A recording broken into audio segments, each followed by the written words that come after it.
لا حول ولا قوة الا باللہ العلی العظیم۔ اعوذ باللہ السمیع العلیم من الشیطان اللعین الرجیم۔ بسم اللہ الرحمن الرحیم۔ الحمد للہ الواحد الاحد الفرد الصمد الذی لم یلد ولم یولد ولم یکن لہ کفوا احد، ثم الصلاۃ والسلام والتحیۃ والاکرام علی النبی الامی المکی المدنی الہاشمی القرشی المطلبی سیدنا ونبینا وشفیع ذنوبنا وحبیب قلوبنا مولانا مولا الثقلین جد الحسنین ابی القاسم محمد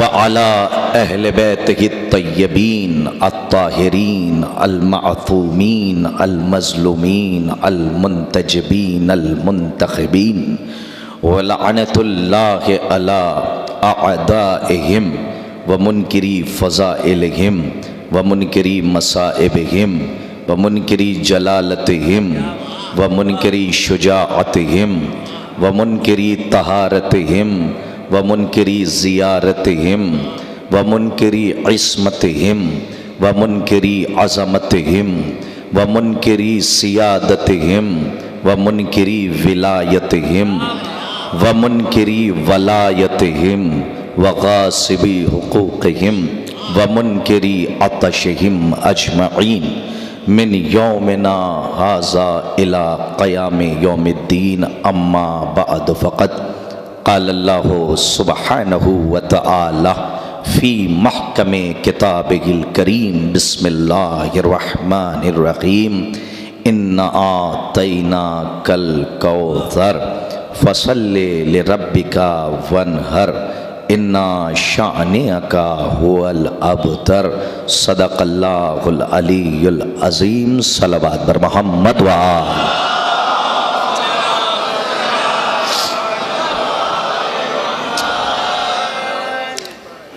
بتوفیق الہی بتائید محمد و آل محمد علیہ الصلاۃ والسلام مسلسل بی بی کے باب مناقب پر تبصرہ ہو رہا ہے اور شہزادی عالمیان کا ذکر خیر کیا جا رہا ہے، لیکن پوری کائنات اگر اس بی بی کا ذکر ایک نقطے پر جمع ہو کے کرنے لگے اور اس بی بی کے فضائل کو تحریر کر کے ان کتابوں کو اونٹوں پر جمع کر دیا جائے تو قیامت تک اس بی بی کی ایک فضیلت کا حق دنیا مل کے نہیں ادا کر سکتی، کیونکہ یہ بی بی وہ بی بی ہے کہ جو ذات سے بطول ہے، بات سے رسول ہے۔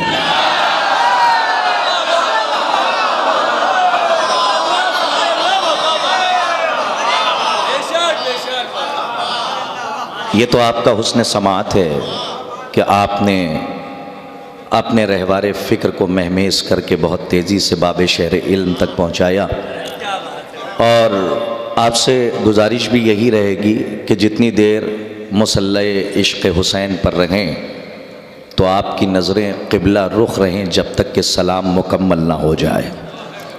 تو آپ ادھر ہی دیکھتے رہیے گا، آپ کی فکر نجف تک، میرا تیر اپنے ہدف تک۔ اور میں سمجھتا ہوں کہ اہلیان زبان، فصیح اللسان، بلغ الکلام تشریف فرما ہے، اور ہمارے شعراء کرام، اساتذہ تشریف فرما ہیں، عالم دین تشریف فرما ہیں۔ میں بی بی کے باب مناقب پر تذکرہ بعد میں کروں گا۔ سب سے پہلے جس بی بی کا امتحان خود اس کے خالق نے لیا ہے، اور امتحان لینے کے بعد رزلٹ میں کہا کہ تجھ کو میں نے صابرہ پایا، اور یہ زیارت کا فقرہ ہے، یہ میرا فقرہ نہیں ہے، تو اس واجب الوجود کے لیے دو تین جملے صرف کرنا مقصود ہیں۔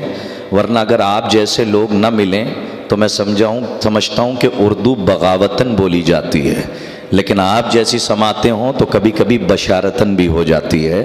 تو اگر آپ نظر کریں تو عالم تکوین و بساط ارضی اور رباط سماوی میں اگر ہم نگاہ ڈالیں تو ہر شے اسی واجب الوجود کی تخلیق کردہ ہے، ہر شے اسی کے ارتباط سے مرتبط ہے، اسی کے ائتلاف سے مؤتلف ہے، اسی کے انصبات سے منصبت ہے، اسی کے انبساط سے منبسط ہے۔ عرش و کرسی میں اسی کے فضل کا رنگ ہے، صراط و میزان پر اسی کے عدل کا ڈھنگ ہے، برق و رات میں اسی کا جلوہ و آہنگ ہے، طبقات فلکی پر اسی کا پرتو ہے، طرائق سماوی میں اسی کی رو ہے، شمس و قمر میں اسی کی ضو ہے، ستاروں کے چراغاں میں اسی سے لو ہے۔ المختصر اگر ہم آسمانوں پر نگاہ ڈالیں تو اسی کا جلال نظر آئے، اور گلکدہ ارضی کو دیکھیں تو اسی خالق مطلق کا جمال نظر آئے۔ اور یہ پہلا جملہ اس مجلس کا ساکنان بزم معرفت کے لیے میں چادر تطہیر کے سائے میں تبرکاً روانہ کر رہا ہوں، اسے منقار معرفت سے چن لیجئے گا، ورنہ اس طالب علم کا اپنا مقدر جو جملہ لوح دل پہ نقش کر کے آگے نہ بڑھ سکا کہ تمام تعریفیں خدا کے لیے اور درود و سلام ان ذوات، میں بڑی بات کہنے جا رہا ہوں، درود و سلام ان ذوات مقدسہ کے لیے کہ جن کے وجود اقدس کی گواہی سے حیات لا الہ الا اللہ کا سفر چل رہا ہے۔ یہ جملہ میں نے بڑا معنی خیز کہا تھا اور نوجوانوں کے لیے زائل سماعت ہوا، لیکن ہمارے بزرگوں نے بہت نوازا کہ تمام درود و سلام ان ذوات مقدسہ کے لیے کہ جن کے وجود، آگے آ جائیں آپ، آگے آ جائیں بھائی، منور صاحب ایک صلوات بر محمد و آل محمد بآواز بلند۔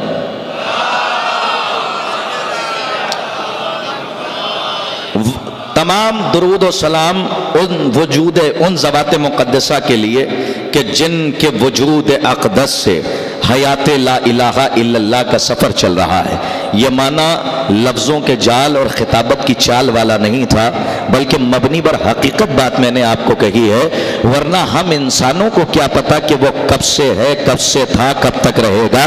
یہ تو سرکار نے کہہ دیا کہ وہ ہے تو ہم نے مانا کہ وہ ہے۔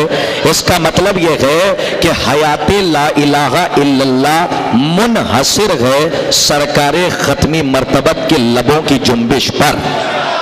میں نے کچھ کہا ہے، یعنی اگر رسول کہہ دیں کہ وہ ہے تو وہ ہے، اور رسول کہہ دیں کہ وہ نہیں ہے تو وہ نہیں ہے۔ انصر بھائی بڑی عجیب بات کہنے جا رہا ہوں، اس لیے بھی سرکار کی اور سرکار کے جیسوں کی ضرورت تھی کہ اس اللہ اکبر نے اس کائنات میں جو 14 اکبر ہمارے حوالے کیے کہ جنہوں نے رزق معرفت توحید بانٹا، ہم کیا جانے کہ وہ کب سے ہے، کیسا ہے، کب تک رہے گا اور کب سے تھا۔ اس لیے کہ ہم بندے ہیں، ہم اسے نہیں پہچان پاتے۔ ضرورت اس ذات کی تھی کہ جو محرم اسرار توحید ہو، ضرورت اس ذات کی تھی کہ جو محرم اسرار توحید ہو اور اس کی صفتوں کا مظہر ہو، اور جو کمال ظاہر ہو تو وہ مظہر کہلائے۔ اہلیان زبان کے لیے یہ بات میں نے کہی ہے کہ جو کمال ظاہر ہوتا ہے وہ مظہر کہلاتا ہے، جو ذات سے ظاہر ہوتا ہے وہ ذات مظہر کہلاتی ہے۔ تو اللہ نے 14 رہبران مطلق ہمارے درمیان بھیجے کہ جنہوں نے 14 رہبران مطلق کہ جنہوں نے رزق معرفت توحید بانٹا۔ لیکن کیا عثمان پور کی سماعت ہے، اسی جملے سے اندازہ ہو جائے گا۔ یہ پہلا ہدیہ ہے جو شہزادی بارگاہ تک میں پہنچانا چاہ رہا ہوں تاکہ آپ کی سماعت تک بھی پہنچ جائے۔ کیا انتظام قدرت ہے اور کیا عدالت الہی ہے۔ کبھی تعقل کیا، کبھی تدبر کیا، کبھی تفکر کیا۔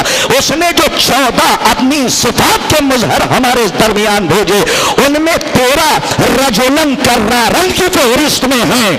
کاش کہ مدینہ پہنچ جائے جہاں تک میں لے جانا چاہ رہا ہوں. نہیں، انشاءاللہ آپ کو پوری طاقت سے بتانا ہے کہ میری بات دل پہ لگی ہے یا دل میں لگی ہے، کیونکہ چہرہ اندر کا اخبار ہوتا ہے. چہرہ بتاتا ہے کہ دل کے حالات کیا ہیں. آپ کے چہرے کا رنگ بتائے گا کہ ہماری دل، آپ کی دل کی گہرائی میں کہاں تک میرا یہ جملہ پہنچا. اس ترتیب کے اوپر غور کرے تو عظمت بی بی زہرا کا اندازہ ہو جائے. اللہ نے جو 14 رہبران ہمارے درمیان اپنا سفیر بنا کر جنہیں بھیجا، انتظام یہ رکھا کہ 13 رجلن کرارن کی فہرست میں ہے، اور ایک بی بی ہے جو عالمین کی عورتوں کی سردار ہے. ایک بی بی ہے جو عالمین کی عورتوں کی سردار ہے. ایک بی بی ہے جو عالمین کی عورتوں کی سردار ہے. اس کا مطلب یہ ہے اللہ کو جتنا بھروسہ 13 پر ہے اتنا اکیلی زہرا.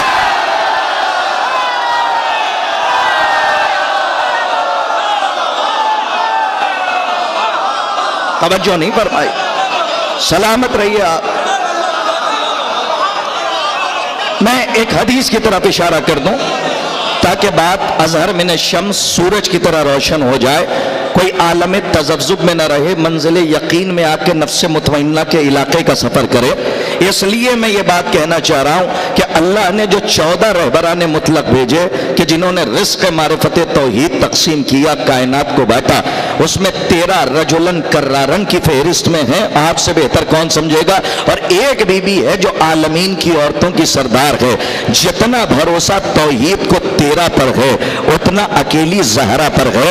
مجلس کے بعد بھی سوچتے رہیے گا، جتنا بھروسہ 13 پر ہے اتنا اکیلی زہرا پر ہے. شاید یہی وجہ ہے کہ 11ویں امام نے فرمایا نحن حجت اللہ علی الخلق، کہ ہم کائنات پر حجت ہیں اور ہماری دادی زہرا ہم پر حجت ہے.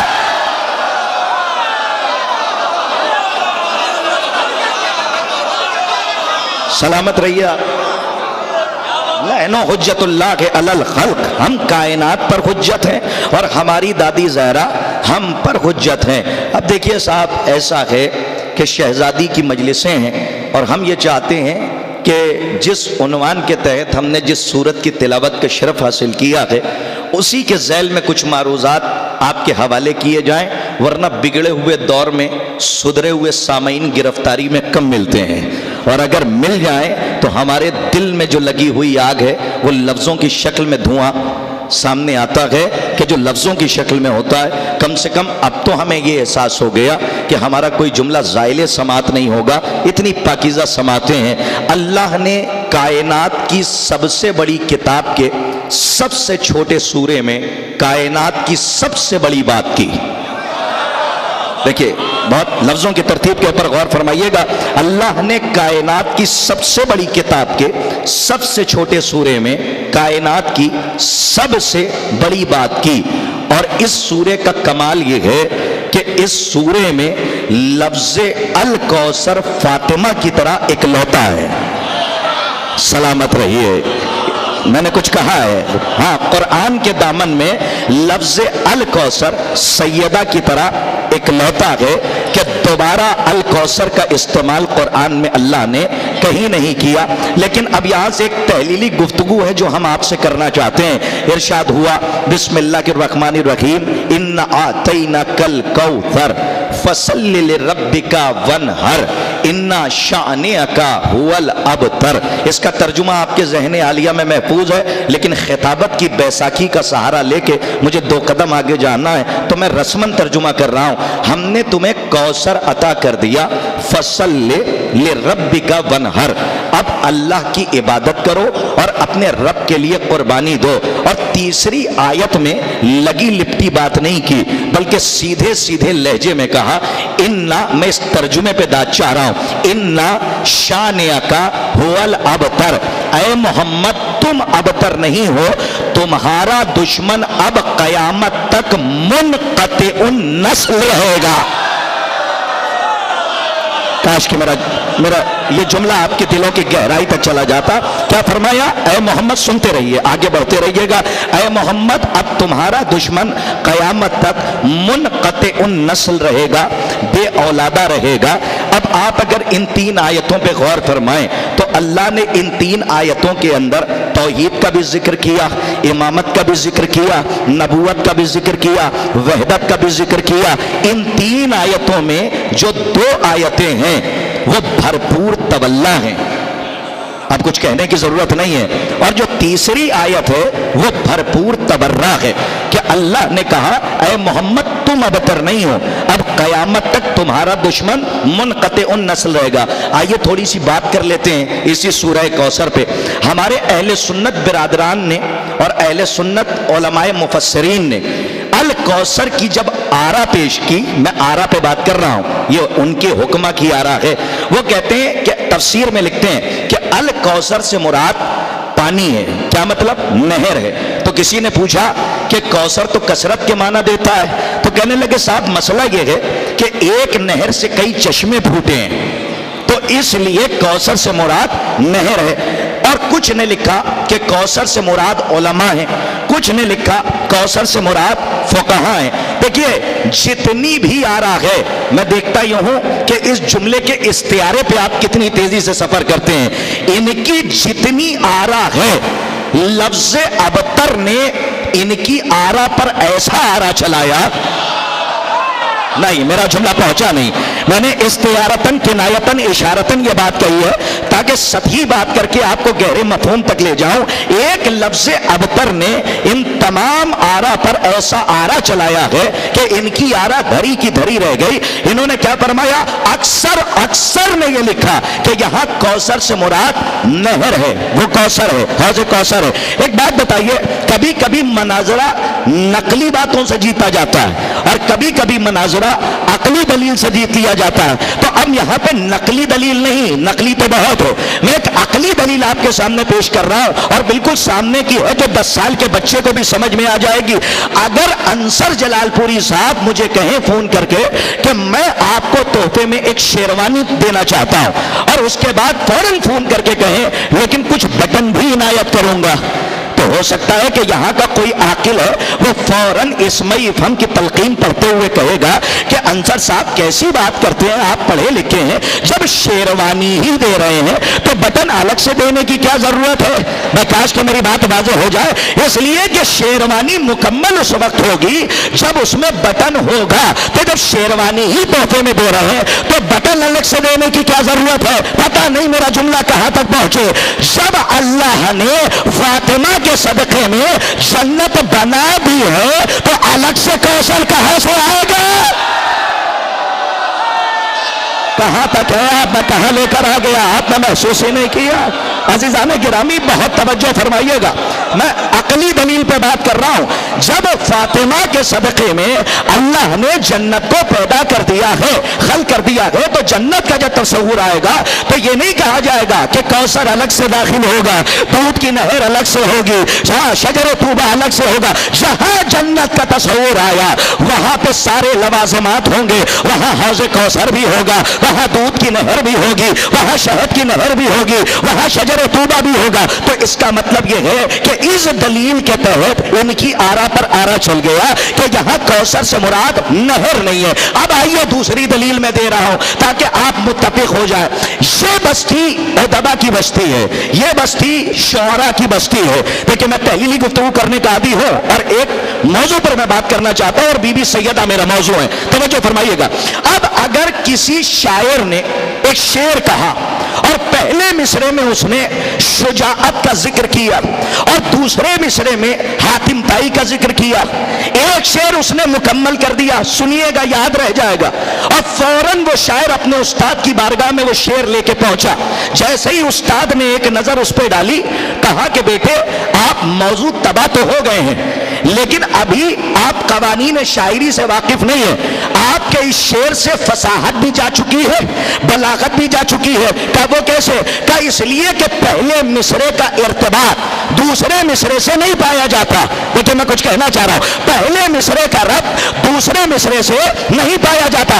اگر آپ نے پہلے مصرے میں شجاعت کا ذکر کیا ہے تو حاتم طائی کا نام نہ دوسرے مصرے میں لائیے، کیونکہ حاتم کا تعلق سخاوت سے ہے۔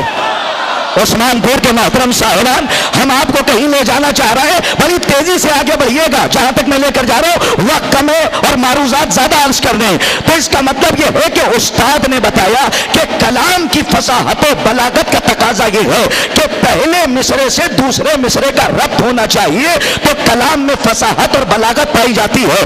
اگر سخاوت کا ذکر کر رہے ہو تو فصاحت و بلاغت کا تقاضا ہے کہ حاتم کا نام صحیح ہے، لیکن اگر شجاعت کا ذکر کیا تو حاتم کا نام نہ لینا، بلکہ کسی ایسے شجاع کا لو کہ جس شجاعت جس کے گھر کے آنگن کی کنیز ہو اس کا نام لو، تاکہ فصاحت بھی رہے بلاغت بھی رہے۔ اب عثمان پور قیمت لگائے، میں جملہ آپ کے حوالے کر رہا ہوں، جب عام انسان اپنے کلام میں اتنی احتیاط برتتا ہے، فصاحت و بلاغت میں اتنا محتاط رہتا ہے کہ دوسرے مصرے سے پہلے مصرے کا ربط نہ جانے پائے، تو قرآن کی بلاغت کا کیا کہنا، قرآن کی فصاحت کا کیا کہنا۔ اب میرا سوال ان علماء سے ہے کہ جنہوں نے کوثر سے مراد حوض کوثر لیا اور پانی لیا، ان سے بس اتنا سا سوال ہے کہ جب پہلی آیت میں کوثر سے مراد دریا اور نہر ہے، تو تیسری آیت میں ابتر کا ترجمہ کیا ہوگا؟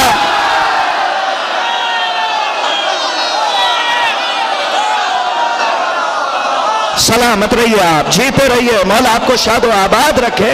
دیکھیں غور اگر فرمایا جائے، آپ غور فرمائیے، یہ آیتیں نہیں ہیں، یہ آیتیں نہیں ہیں، اللہ نے قرآن کے دامن میں اللہ نے فاطمہ کا قصیدہ پڑھا ہے، سیدہ کا قصیدہ پڑھا ہے، اور یہاں اگر شورا تشریف فرمائے تو تائید فرمائے یہ عربی کے غیر مردف مصرع ہے کہ جس میں قافیہ ہے ردیف نہیں ہے، کوثر ہے ونہر ہے ابتر ہے، یہ تین مصروں میں اللہ نے شہزادی کا پورا قصیدہ پڑھ دیا۔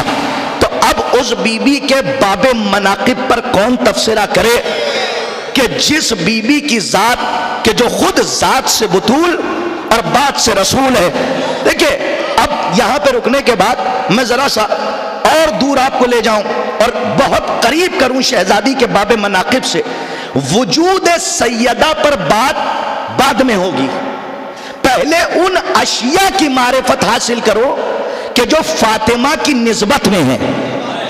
میں کہیں لے جا رہا ہوں آپ کو، انشاءاللہ آپ دعا میں یاد رکھیے گا، ان اشیاء پر بات کرو کہ جو فاطمہ کی نسبت میں ہے۔ دیکھیے آپ نے ایک تو سورہ ہے ہی سورہ کوثر، لیکن سیدہ سے اور اہل بیت سے ایک سورہ قرآن میں اور منسوب ہے کہ جس کو سورہ دہر کہتے ہیں۔ کیا کہتے ہیں؟ سورہ دہر کہتے ہیں۔ اب عزیزان گرامی یہ سورہ دہر کب نازل ہوا آپ سب بہتر جانتے ہیں۔ ہماری کوشش یہ ہے اب تک کی مجلسوں میں جو کچھ پڑھا گیا ان کے علاقے سے بھی ہماری گفتگو ہو کے نہ گزرے، تو کندہ ناتراش طالب علم کا ہے کہ بالکل الگ زاویے سے بات پیش کریں ہم، اور فضائل بی بی زہرا اور معارف بی بی زہرا کے نایاب گوہر آپ کے حوالے کریں۔ ہوا یہ کہ ایک دن جناب ابراہیم کو یاد رکھیے، ان کی سیرت ہے، جناب ابراہیم کی سیرت تھی کہ وہ بغیر مہمان کے کھانا نہیں کھاتے تھے۔ دیکھیے میں کچھ کہہ رہا ہوں، بغیر مہمان کے کھانا نہیں کھاتے تھے۔ انشاءاللہ پہلی بار سنیے گا تو دعاؤں میں یاد رکھیے گا، کھانا نہیں کھاتے تھے۔ ان کی سیرت یہ بھی ہے کہ جب مہمان نہیں آتا تھا تو باہر نکل جاتے تھے، اور اگر کوئی مہمان مل جائے تو اسے پکڑ کے لاتے تھے اور بٹھا کے اس کے ساتھ کھانا کھاتے تھے۔ چلیے ایک بات سمجھ میں آئی کہ سیرت ابراہیم صرف کھانا نہیں ہے، سیرت جناب ابراہیم صرف کھانا نہیں ہے کہ دعوتوں کو قبول کیجئے اور لوگوں کے دسترخوان پہ بیٹھ کے کھائیے۔ سیرت ابراہیم یہ ہے کہ کھلانے کا بھی جذبہ ہونا چاہیے۔ میں کاش کہ میری بات پہنچ جائے۔ سیرت جناب ابراہیم یہ ہے کہ کھلانے کا بھی جذبہ۔ دیکھیں میں بھی ایک لفظ کی وضاحت کروں گا اور سورہ کوثر سے ہی ایک لفظ کی وضاحت کروں گا، انشاءاللہ یاد رکھیے گا کہ صرف کھانے کا تصور نہ ہو بلکہ کھلانے کا ہو۔ اچھا چلیے یہاں پہ روک کر میں کھلانے پہ ہی بات کر دوں کہ مومنین کے لیے کھانے کا انتظام کرنا ہمارے گھر کی یہ رسم نہیں ہے، یہ قرآن کی طرف اشارہ کروں گا تو انشاءاللہ آپ کی بات جو ہے بات واضح ہو جائے گی کہ مومنین کے لیے کھانے کا انتظام کیجئے۔ وہ کیسے؟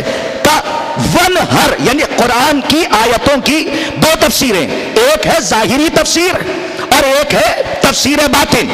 تو اس لفظ ونہر کی جو ظاہری تفسیر ہے وہ یہ کہ جب معصومہ کی ولادت صحن نبوت میں ہوئی، یا یوں کہو کہ جب سیدہ کے نور کا نزول صحن نبوت پہ ہوا تو محمد پہ بھی سجدہ واجب ہو گیا.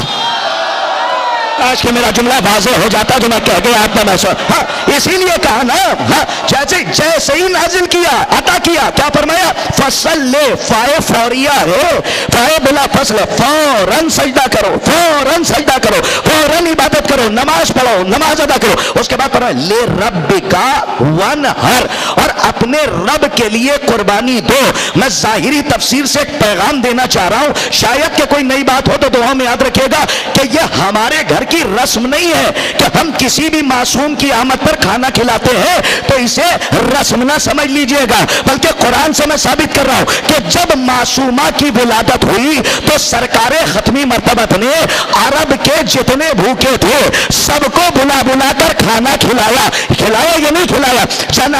جناب معصومہ کی ولادت پر سرکار ختمی مرتبت نے کھانا بنوایا اور عرب والوں کو کھانا کھلایا. تو اس بات سے ایک بات تو ثابت ہو گئی، اس کا مطلب معصوم کی یا معصومہ کی ولادت پر مومنین کو کھانا کھلانا ہماری رسم نہیں ہے، سنت پیغمبر ہے. کاش کے بات واضح ہو جائے، سیرت پیغمبر ہے. اب یہاں پہ ٹھہریے، جناب ابراہیم کیا تھا ان کا دستور؟ کہ جناب ابراہیم کا دستور یہ تھا معمول زندگی کا کہ جب مہمان آتا تھا تو کھانا کھاتے تھے، اور جب نہیں ہوتا تھا تو لے کر آتے تھے. کاش کے پہنچا لے جاؤں، لے کر آتے تھے. کیا سمجھے گی دنیا ذات سیدہ کی چوکھٹ کو؟ میں چوکھٹ کی بات کر رہا ہوں، وجود سیدہ کی بات نہیں کر رہا ہوں. انشاءاللہ یہ بھی آپ یاد رکھیے گا، اتنی مجلسیں آپ نے سنی ہے کندہ ناتراش طالب علم کا، کہ ایک کاوش کو سن لیجئے. ابراہیم جب دسترخوان سجا کے ایک روز بیٹھے تو جناب جبرائیل آ گئے. سنیے جہاں لے جا رہا ہوں. اور جناب جبرائیل سے خلیل خدا نے کہا، دسترخوان سجا تھا، کہا بسم اللہ. تو جناب ابراہیم نے سے جناب جبرائیل نے کہا اے اللہ کے خلیل، اے اللہ کے نبی، اے نبی اللہ، ہماری غذا روٹی نہیں ہے، ہماری، یہ میرے اپنے لفظ، ہماری غذا یہ نہیں ہے جو دسترخوان پہ ہے. تو جناب ابراہیم نے پوچھا پھر آپ کی غذا کیا ہے؟ تو سردار ملائکہ نے کہا ہماری غذا ہے تسبیح الہی. انصر بھائی میں کہیں لے جانا چاہ رہا ہوں، کاش کے مجمع بڑی تیزی سے آگے. کیا فرمایا؟ میری غذا ہے. میں نے کہا اگر آپ جیسا مجمع مل جائے تو ہمارا دل یہ چاہتا ہے کہ دل کے گوشے میں رکھی ہوئی باتوں کو پہنچا دیا جائے. آپ جیسی سماعت، سلامت رہیے مولا آپ کو آباد. ابراہیم سے جناب جبرائیل نے کہا ہماری غذا روٹی نہیں ہے، ہماری غذا ہے تسبیح الہی. تو میرا سوال ہے کہ جب فرشتوں کی غذا روٹی نہیں ہے جبرائیل نے کہہ دیا، تو 3 دن تک زہرا کے دروازے پہ کیا کر رہے تھے؟ دیکھیے میں کہیں لے کر آیا ہوں، بہت غور سے سنیے جہاں تک لے کر آ گیا. کاش کہ میری بات واضح ہو جائے اور باہر تک میری بات پہنچ جائے، جو گھر بیٹھے ہیں ان تک ہماری بات پہنچ جائے. انشاءاللہ اس کندہ ناتراش کی اس کاوش کو بھی یاد رکھیے گا کہ جو علماء کی نالین سیدھی کر کے ہم تک پہنچی ہے، وہ تبرک، وہ چیز میں آپ تک پہنچا رہا ہوں. عجیب بات ہے کہ جب جبرائیل کہہ چکے ہیں کہ ہماری غذا تسبیح الہی ہے، یہ عام غذا روٹی نہیں ہے، تو جب فرشتے روٹی کھاتے ہی نہیں ہیں تو اللہ نے 3 دن تک فرشتوں کو سائل بنا کر زہرا کے دروازے پر کیوں بھیجا؟ نہیں کھاتے ہو پھر بھی جاؤ، تمہاری غذا نہیں ہے پھر بھی جاؤ، روٹی لے کر آؤ. لائیے کوئی ایسا بہت بڑا عالم دین ہو جو یہ ثابت کر دے جو فرشتے روٹی لے گئے تھے وہ فرشتے کھا گئے. ہمیں جب غذا ہی نہیں ہے تو فرشتے کھائیں گے کیوں؟ تو پھر بلایا کیوں، منگوایا کیوں؟ اگر دونوں واقعوں کو دیکھیں اور صغرا کبرا کو جوڑ کے نتیجہ نکالیں تو بڑا حسین پہلو نکل کے آئے گا، اور شاید آپ میں سے کوئی خاموش نہ رہے. ادھر جبرائیل کہہ چکے تھے ہماری غذا تسبیح الہی ہے، اسی لیے اللہ نے فرشتوں کو 3 دنوں تک زہرا کے دروازے پہ بھیجا کہ روٹی لے کر آؤ، تاکہ زمانے کو پتا چلے کہ روٹی جب فاطمہ کے ہاتھ سے مس ہو جائے تو تسبیح الہی کی منزل تک آ جاتا.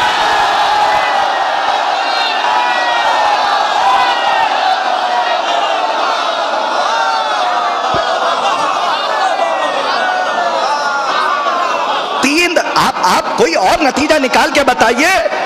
ہاں آپ کوئی اور دیکھیے، ظاہر سی بات تو بہت ساری، لیکن معارف کی بات جو آپ کو ملے گی اس کا رزلٹ صرف یہ ہے تاکہ عظمت در سیدہ اور در سیدہ سے منسوب اشیاء کی عظمت کا اندازہ ہو کہ ادھر جبرائیل کہہ چکے تھے ہماری غذا تسبیح الہی ہے. اب دیکھیے ارباب معرفت کے لیے ہم پھر ایک جملہ صرف کر رہے ہیں، اور اگر پہنچ جائے دلوں کی گہرائی تک تو دعاؤں میں یاد رکھیے گا. جناب جبرائیل نے کہا ہماری غذا روٹی نہیں ہے، ہماری غذا ہے تسبیح الہی.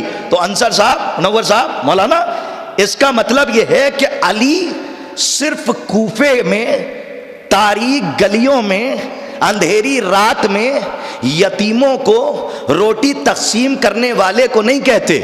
علی جو کا دانہ چیونٹی کے منہ میں دینے والے کو نہیں کہتے. علی کہتے ہی اسے ہیں کہ جو فرشتوں کو بھی شعور رزق عطا کر دے. کاش کہ میرا جملہ واضح ہو جاتا جو میں کہہ گیا، آپ نے محسوس نہیں کیا. تاریخ پہ آپ کی نظر ہے، روایتوں پہ آپ کی نظر ہے، آپ پہنچ گئے، سلامت رہیے. علی کہتے ہی اسے ہیں کہ جو فرشتوں کو بھی شعور رزق عطا کر دے. ورنہ جبرائیل کو کیا پتا کہ ہماری غذا کیا ہے؟ یہ تو پہلی منزل پر جب خلقت ہوئی فرشتوں کی تو پہلو سے آواز آئی اور کہا کہ کہہ دیجئے کہ تو رب جلیل ہے اور میں عبد ذلیل ہوں. تو یہ شعور رزق جو عطا کیا فرشتوں کو، یہ علی ابن ابی طالب نے عطا کیا. اب آئیے، جب یہاں تک میں نے پہنچا ہی دیا ہے تو اتنی تحلیلی گفتگو آپ سن رہے ہیں تو ایک حدیث کی وضاحت کر جاؤں کہ یہ روٹیوں میں طاقت نہیں تھی کہ جو سورہ دہر اتار لیتی. میں کچھ کہنا چاہ رہا ہوں، روٹیوں میں طاقت نہیں تھی کہ جو سورہ دہر نازل ہو جاتا. یہ کمال تھا ان ہاتھوں کا کہ جن ہاتھوں سے روٹی بنائی گئی تھی.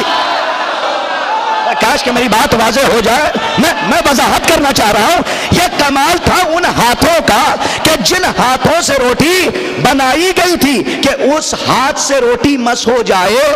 ارے سلامت رہیں مولا کے غم میں رونے والے، سنیے اپنے مقدر پہ فخر کیجئے کہ آپ کے وجود پر رحمت الہی کا سایہ کیوں ہے. ولایت علی کا تحفہ عالم زر میں اللہ نے آپ کو عطا کیا ہے.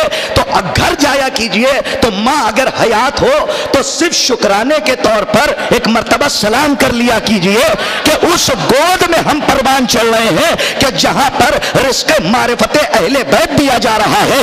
عزیزان گرامی، آپ مجلس میں بیٹھے ہیں، میں ایک حدیث کی وضاحت اسی واقعے سے کر رہا ہوں کہ اللہ نے 3 دن تک اس لیے بھیجا چونکہ جبرائیل کہہ چکے تھے ہمارا رزق تسبیح الہی ہے، تاکہ دنیا کو پتا چلے کہ جب روٹی فاطمہ کے ہاتھ سے مس ہو جائے تو تسبیح الہی کی منزل تک آ جاتی ہے. اب سمجھے آپ، روٹی میں کمال نہیں ہے. میں کچھ کہنا چاہ رہا ہوں، یہ کمال ان ہاتھوں کا ہے جن سے روٹی بنائی گئی ہے. اسی طرح ہم کیا اور ہمارے آنسو کیا، لیکن حدیث کہہ رہی ہے من بکا علی الحسین وجبت لہ الجنہ، کہ جو حسین پر روئے گا اس پر جنت واجب ہے.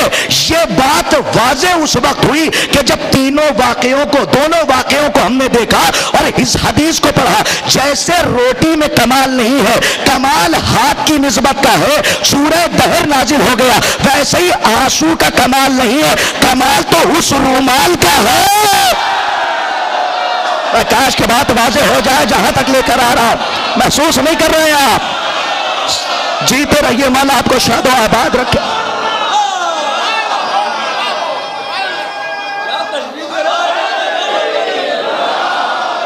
کمال اس ہاتھ کا ہے کہ جس نے روٹی بنائی، کمال اس رومال کا ہے کہ جس رومال میں ہمارے آنسو جا رہے ہیں. اسی لیے کسی بڑے عالم دین سے، میں نے بزرگ عالم دین سے یہ بات سنی تھی تو امانت میں خیانت نہیں کرنا چاہتا، ان کی امانت آپ تک پہنچا رہا ہوں. ان کا نام مجھے نہیں یاد ہے. انہوں نے پڑھا کہ روایت موجود ہے اور یہاں تک موجود ہے کہ اللہ نے کہا کہ میں نے حسین کو اپنی قدرت سے خلق کیا. جی، میں نے حسین کو اپنی قدرت سے، جیسے ایک روایت ہے کہ میں نے فاطمہ کو اپنے نور عظمت سے خلق کیا، ویسے ہی امام حسین کے لیے ہے کہ میں نے حسین کو اپنی قدرت سے خلق کیا. کیا خوبصورت بات انہوں نے کہی کہ جناب آدم بنے ہیں مٹی سے میں کچھ کہنا چاہ رہا ہوں. اور امام حسین خلق ہوئے ہیں اللہ کی قدرت سے. اب سنیے وہ کہتے کیا ہیں کہ جو وجود قدرت، جو وجود خاک کے، جو وجود خاک، بے خاک کے پتلے یعنی مٹی سے بنے ہوئے جناب آدم، اور جو قدرت سے بنے ہیں وہ ہے امام حسین. وہ فرماتے ہیں کہ جو آنسو، یعنی جو آنسو وجود خاک کے آنسو، وجود خاک کے آنسو جب وجود قدرت کے زخموں کا مرہم بن جاتے ہیں تو اس میں کمال آنسوؤں کا نہیں ہوتا، رومال سیدہ کے وسیلے کا ہوتا ہے.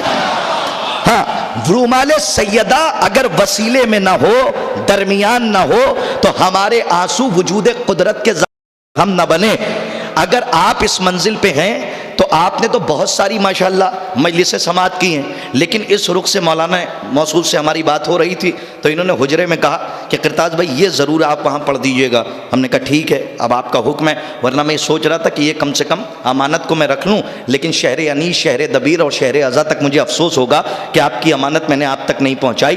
کیا در سیدہ ہے، میں نے نسبت کی بات کی ہے، روٹی نسبت میں گئی تو حل اتانا سورہ دہر نازل ہو گیا ہے. اب آئیے پھر ایک نسبت، ادھر نبوت کے بدن میں ذوف محسوس ہوا.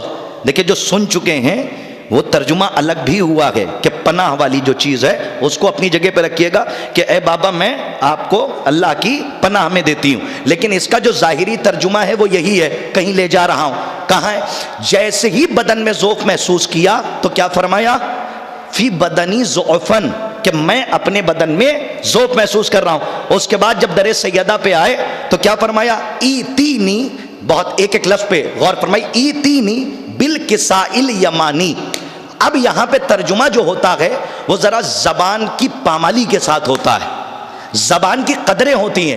یہاں پہ جو بے آیا ہے اس نے بہت فائدہ پہنچایا. ایک لفظ ہے، مثال کے طور پہ لوگ کہتے ہیں کہ سیدہ کے دروازے پہ آ کے محمد نے کہا یمانی چادر لائیے، لیکن ترجمہ یہ نہیں ہوگا. زبان کی قدریں موجود ہیں تو ترجمہ بہت محتاط ہوگا. ایک شخص ہے، ایک لڑکا یہاں پہ بیٹھا ہے، میں اس سے کہوں بیٹا کتاب لاؤ، اور ہمارے استاد کا کوئی بیٹا ہو تو ہم اس سے اس لہجے میں نہیں کہیں گے کیونکہ استاد کا بیٹا ہے. تو ہم زبان کی قدر کو اگر پہچانتے ہیں تو کہیں گے بیٹے آپ کتاب کے ساتھ آئیے، سلامت رہیے. میں کچھ کہہ گئے آپ نہ محسوس، بیٹا آپ کتاب کے ساتھ آئیے. جو لانے کی بات کی ہے اس میں حکم کا لہجہ ہے، اور جو آنے کی بات کی ہے کہ ساتھ آئیے اس میں گزارش کا لہجہ ہے.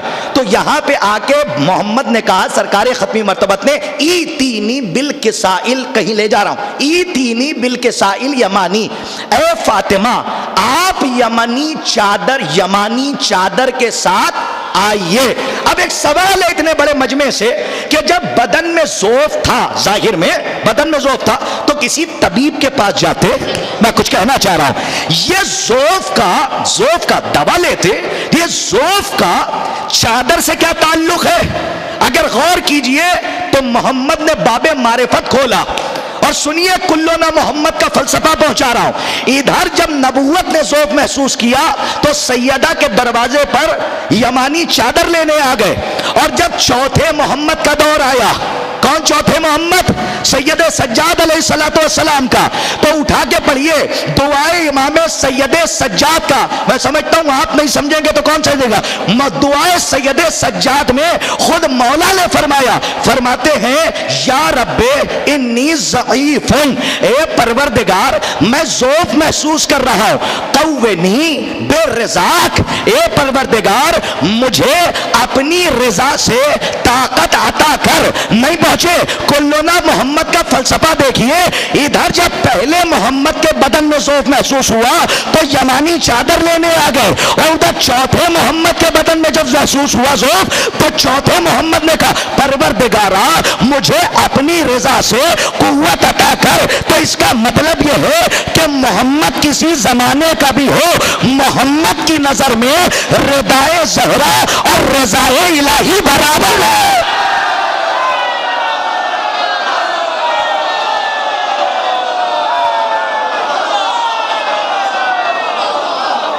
سلامت رہیے، مولا آپ کو شاد و آباد رکھیں.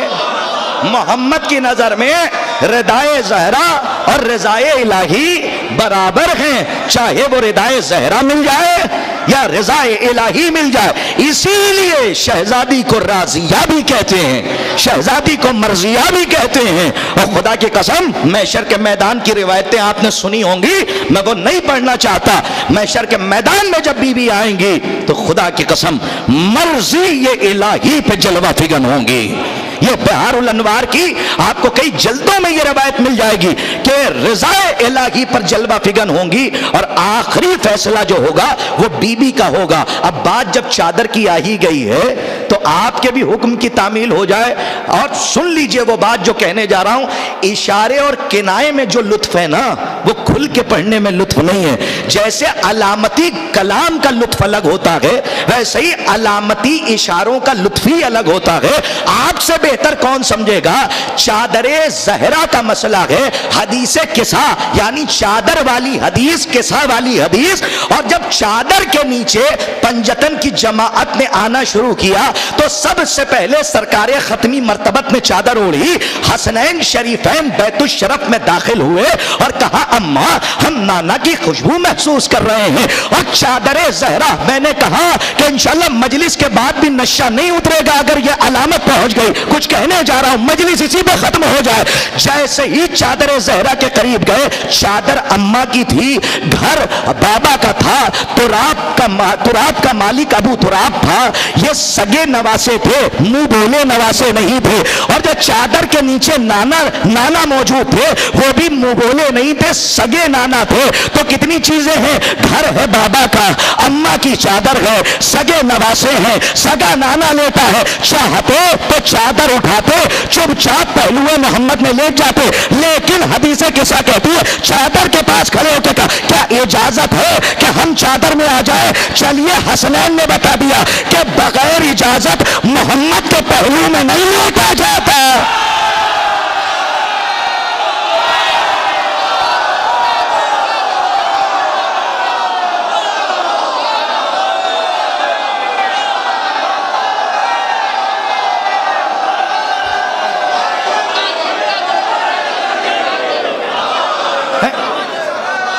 ہمارے بزرگ بہتر جانتے ہیں,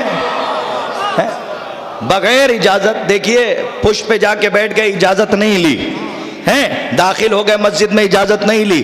لیکن جب چادر تطہیر کا مسئلہ آیا تو کہا کیا اجازت ہے کہ ہم چادر میں آ جائیں؟ تو سرکار کریمین شریفین حسنین نے ہمیں بتایا کہ بغیر اجازت محمد کے پہلو میں نہیں لیٹا جاتا. اب آپ اس سے بہتر کیا سمجھیں گے؟ کبھی کبھی ایک ایک جملے میں کتاب کو سمیٹ دیا جاتا ہے. تو اسی لیے یہ بات میں نے عرض کی ہے آپ کی خدمت میں. اور الحمدللہ اگر آپ اس منزل تک آ چکے ہیں تو آئیے چلیے شہزادی کی ذات پر ایک حدیث اور اس کا تفسیرہ میں کر دوں تاکہ بات اور واضح ہو جائے. دیکھیں کبھی کبھی ایسا ہوتا ہے حدیث سامنے کی ہوتی ہے اور بات بھی سامنے کی ہوتی ہے, لیکن ہم جب اس کے اوپر تعقل تدبر تفکر نہیں کرتے ہیں تو ہوتی سامنے کی ہے, دکھتی بہت دور ہے. تو اب سرکار کی یہ حدیث ہمارے اہل سنت برادران کے ہاں بھی تواتر کے ساتھ ہے کہ سرکار نے فرمایا فاطمہ بدۃ منی. فاطمہ, دیکھیں پارے جگر کا ترجمہ کم سے کم میں اس میں نہیں کروں گا, اس لیے کہ وہ لفظ جگر کی ہے ہی نہیں, وہ بعد میں لوگوں نے ترجمہ کیا اور صحیح ہے, غلط نہیں ہے, لیکن میں لفظی ترجمہ کر رہا ہوں. کیا فرمایا؟ فاطمہ بدۃ منی, فاطمہ میرا جز ہے. کیا فرمایا؟ فاطمہ میرا ٹکڑا. ٹھہر جائیے, ابھی حیدرآباد میں پتہ چل جائے کہ رسول کا ایک کرتا رکھا ہوا ہے اور ایک دن ہی وہ میوزیم کھلے گا, اس کے بعد نہیں کھلے گا, تو مسلمان اپنی بیٹیوں کی شادی کی تاریخ کو ملتوی کر دیں گے لیکن اس کی زیارت کو ضرور جائیں گے, حالانکہ کوئی سند نہیں ہے کہ محمد ہی کا ہے. میں کہیں لے جا رہا ہوں, آپ محسوس فرمائیے جہاں تک ملے, انشاءاللہ یاد رہ جائے گی. بات چھوٹی ہے لیکن معرفت کی کائنات کو سمیٹے ہوئے ہے. یہ کرتا جو رکھا ہوا ہے یہ صرف مشہور ہے کہ محمد کی نسبت میں ہے, لیکن یہ سند نہیں ہے کہ یہ محمد ہی کا ہے, سرکار ہی کا ہے, لیکن صرف نسبت کی وجہ سے سارا مسلمان اس کرتے کی زیارت کو جائے گا. تو اتنے بڑے مجمع سے میرا صرف چھوٹا سا سوال ہے, کیا کوئی عالم چاہے وہ اہل سنت کا ہو چاہے علماء تشیع میں سے, کیا کوئی یہ لکھ سکتا ہے کہ فلاں صحابی رسول کے کرتے سے افضل ہے؟ آپ کے سکوت پر بولتا ہوا قربان ہو جاؤں، سلامت رہیے۔ اور ہمارے بزرگوں نے کم سے کم تقویت دی ہے، میں کچھ پہنچانا چاہ رہا ہوں۔ عزیزان، کیا کوئی یہ لکھ سکتا ہے کہ فلاں صحابی رسول کے کرتے سے افضل؟ ہمیں کرتا جانے دیجئے، کیا کوئی لکھ سکتا ہے کہ فلاں صحابی رسول کی نالین سے افضل ہے؟ میں جہاں لے جا رہا ہوں بہت غور سے سنیے گا، کوئی نہیں لکھ سکتا، اس لیے کہ یہ رسول کا کرتا ہے۔ توجہ، رسول کی نالین ہے، تو جیسے رسول سب سے افضل ہے ویسے ہی کرتا بھی افضل ہے۔ صاحبان ذوق کے لیے اشارہ کر رہا ہوں، کرتا بھی افضل ہے ہر صحابی سے، نالین بھی افضل ہے ہر صحابی سے۔ حالانکہ یہ کرتا انصر بھائی نسبت رسول میں ہے، جزء رسول نہیں ہے۔ بھائی کاش کہ میری بات واضح ہو جائے جہاں لے جا، بہت غور سے سنیے جہاں تک لے جا رہا ہوں، ایک ایک مومن کی توجہ چاہ رہا ہوں۔ یہ جو کرتا ہے یہ نسبت رسول میں تو ہے لیکن یہ جزء رسالت نہیں ہے۔ توجہ، یہ نسبت رسالت میں تو ہے، یہ نبوت کی نسبت کا کرتا تو ہے، نبوت کی نسبت کی نالین تو ہے، لیکن یہ جزء نبوت اور جزء رسالت نہیں ہے۔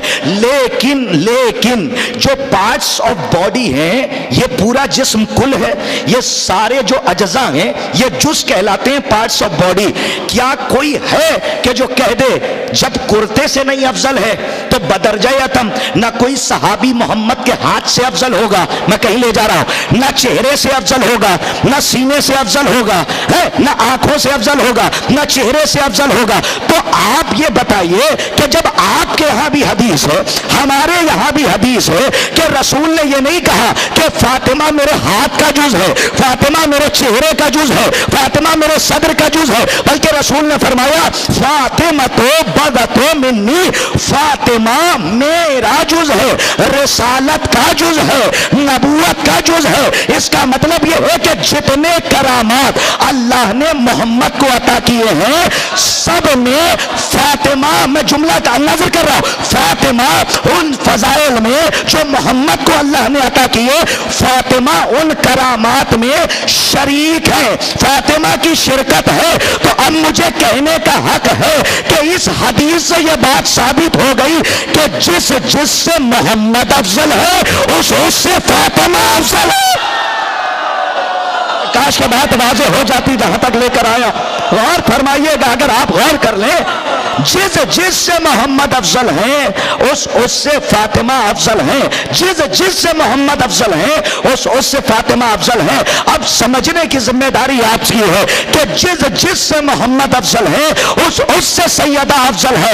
اب سمجھ میں آیا کہ دربار میں یہ سیدہ اپنا حق نہیں مانگ رہی ہے، یہ رسالت کا ایک ٹکڑا ہے کہ جو اپنا حق مانگنے گیا ہے۔ اب بھی نہیں پہنچے آپ، یہ دربار میں فاطمہ کو نہیں جھٹلایا گیا، رسول کی رسالت کو جھٹلایا گیا۔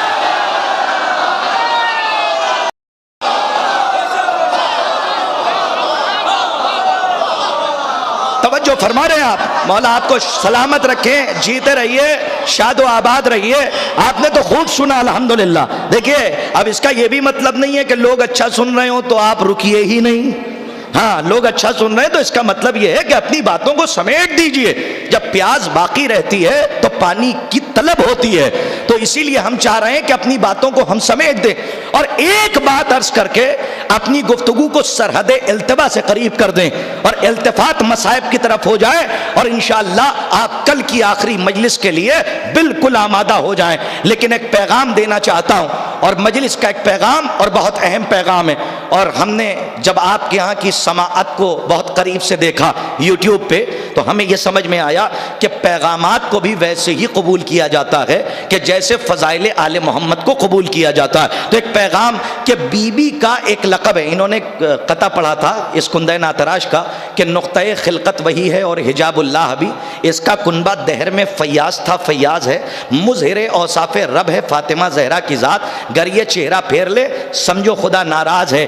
اب اس کے لیے تو کیا وضاحت میں کروں، ارے حدیث قدسی ہے صاحب، کنتو کنزن مخفیہ فاحببت ان اعرف فخلقت الخلق لکے اعرف. یہ بھی میں ضمائر سے کام لے رہا ہوں. ارشاد ہوا کہ میں ایک چھپا ہوا خزانہ تھا، میں نے چاہا کہ میں پہچانا جاؤں، فخلقت الخلق، محتاط ترجمہ، تو میں نے ایک خلق کو محل خلق میں داخل کیا. ارے علماء سے میں دعائیں چاہتا تھا، میں نے ایک خلق کو محل خلق میں داخل کیا تاکہ میری معرفت ہو سکے. اب ایک بات بتائیے، اتنے بڑے مجمع سے میرا سوال ہے، اللہ خوش ہوتا ہے یا نہیں ہوتا؟ ہوتا ہے نا. اللہ ناراض ہوتا ہے یا نہیں ہوتا؟ ہوتا ہے نا. اب علم کلام کی میں بحث پڑھ رہا ہوں، آپ دعا میں یاد رکھیے گا. ہوتا ہے نا خوش، ناراض بھی ہوتا ہے. لیکن یاد رکھیے گا، ایک ہے ابلیسی توحید بڑی ذمہ داری کے ساتھ، اور ایک ہے علوی توحید. تو کم سے کم علی والوں کے پاس علوی توحید ہونی چاہیے. تو اللہ خوش بھی ہوتا ہے، ناراض بھی ہوتا ہے. لیکن یہ سن لیجئے، جو ناراضگی ہے یہ ہے کیفیت، جو خوشی ہے یہ ہے کیفیت. اور انصر بھائی، علم کلام کی بحث ہے، جس میں کیفیت پائی جائے وہ کچھ تو ہو سکتا ہے، خدا نہیں ہو سکتا. نہیں، عثمان پور ہے، اور آپ نے تو نہ جانے کتنے علماء کو سنا ہے. میں بی بی سیدہ اور اس قطعے کی وضاحت کے لیے یہ بات پڑھ رہا ہوں تاکہ دوسری بات کے لیے آپ کو آمادہ کر سکوں اور مصائب کی طرف لے جاؤں. عزیزان گرامی، جس میں کیفیت پائی جائے وہ کچھ تو ہوگا لیکن خدا نہیں ہوگا. اپنے مقدر پہ فخر کیجئے کہ اللہ نے آپ کو 14 اپنے سفیر عطا کیے تاکہ آپ کی توحید بھی بچی رہے. میں کچھ کہنا چاہ رہا ہوں، توحید بھی بچی رہے، ولایت بھی بچی رہے، رسالت بھی بچی رہے. اب عزیزان گرامی، ایک بات، ایک حدیث، بسم اللہ کے الرحمن الرحیم، تاکہ بات خلط مبحث نہ ہو جائے، ہاں گجلک نہ ہو جائے تو آسان کر رہا ہوں. ایک حدیث ہے، بسم اللہ کے الرحمن الرحیم، کلو مولود یولد علی فطرت الاسلام. ہر بچہ پیدا ہوتا ہے، توجہ سے سننا، ہر بچہ پیدا ہوتا ہے فطرت اسلام پر.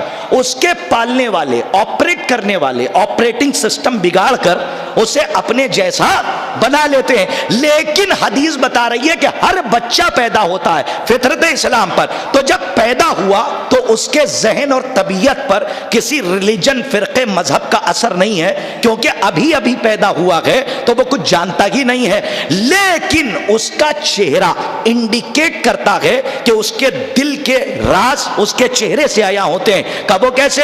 کہ ایک بچہ ان کی گود میں گیا تو جا کے رونے لگا، وہی بچہ منور صاحب کی گود میں گیا تو کھلکھلا کے ہنسنے لگا. تو اس نے کچھ بولا نہیں، لیکن اس کے چہرے کے اتار چڑھاؤ نے بتا دیا کہ ان کی گود میں رویا ہے تو ناراض ہے، ان کی گود میں ہنسا ہے تو ان سے راضی ہے. تو اس کا مطلب یہ ہے کہ رضامندی اور خوشی، ہاں، اور ناراضگی چہرے سے آیا ہوتی ہے. تو اب ایک اور بات پھنس گئی کہ وہ جسم و جسمانیات سے مبرہ ہے، وہ جسم رکھتا نہیں ہے. اس لیے میں کہیں لے جا رہا ہوں، اس لیے کہ جب امت نے نبوت سے ضد کی اور کلیم اللہ نبی سے کہا کہ ہم آپ کے خدا کو دیکھنا چاہتے ہیں، تو نبوت نے امت کی عرضی توحید کے دفتر میں داخل کی. اور وہاں جیسے ہی یہ بات پہنچی تو موسیٰ جیسا نبی لن ترانی سن کر طور کے پہاڑ پہ بے ہوش ہو گیا اور کہا خدا نے ابھی نہیں، تم مجھے کبھی نہیں دیکھ سکتے. تو اس کا مطلب وہ جسم نہیں رکھتا، وہ ہاتھ نہیں رکھتا. تو اب پتا کیسے چلے کہ وہ کب خوش ہو رہا ہے اور کب ناراض ہو رہا ہے؟ اللہ نے کہا کائنات میں ڈھونڈے وجہ اللہ کسے کہتے ہیں. کاش کہ بات واضح ہو جائے جہاں تک لے جا رہا ہوں. توجہ فرمائیے گا، میں شہزادی تک جا رہا ہوں، شہزادی تک جا رہا ہوں. بہت غور سے سنیے گا.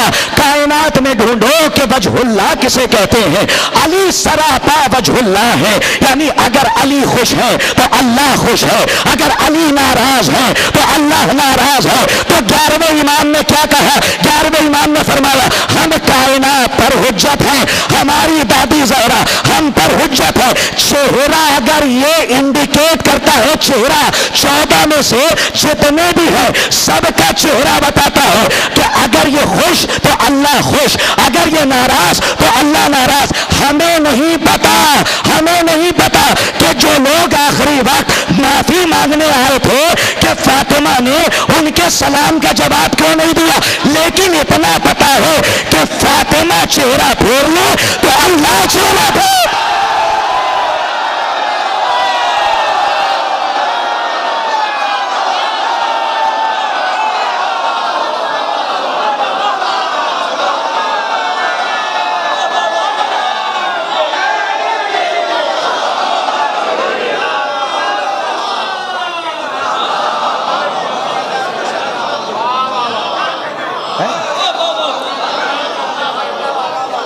اگر سیدہ چہرہ پھیر لیں تو سمجھ لو کہ خدا ناراض ہے۔ یہ فاطمہ نے چہرہ نہیں پھیرا ہے، اللہ نے تم سے چہرہ پھیر لیا ہے۔ اب محشر کے میدان میں اگر فاطمہ کی رضامندی ہوگی تو فاطمہ سے پوچھ کے تمہارے لیے جنت کا دروازہ کھولا جائے گا، لیکن اگر سیدہ ناراض ہیں تو پھر خدا بھی تم سے ناراض ہے، اس لیے کہ قرآن کی آیت چیخ چیخ کے کہے گی ما تشاءون الا ان یشاء اللہ، کہ یہ کچھ چاہتے ہی نہیں ہیں مگر وہ چاہتے ہیں کہ جو خدا چاہتا ہے۔ اب صاحبان عرفان کے لیے مولا کی بارگاہ میں ایک جملہ آہستہ سے پڑھ دوں، اتنی پاکیزہ سماعتیں، بہت دیر میں آپ کے ہاں آیا، سلامت رہیے، لیکن ماشاءاللہ مجھے بڑی خوشی ہوئی کہ آیا لیکن درست جگہ پہ آیا۔ ما تشاءون الا ان یشاء اللہ، انصر بھائی خصوصی داد چاہتا ہوں، ما تشاءون، عالم دین تشریف فرمائے، میں دعا چاہتا ہوں، الا ان یشاء اللہ، یہ کچھ چاہتے ہی نہیں، وہ چاہتے ہیں کہ جو خدا چاہتا ہے۔ کہاں کہاں سے علی کو ہٹاؤ گے؟ تمہارے انشاء اللہ میں بھی علی کی مرضی موجود ہے۔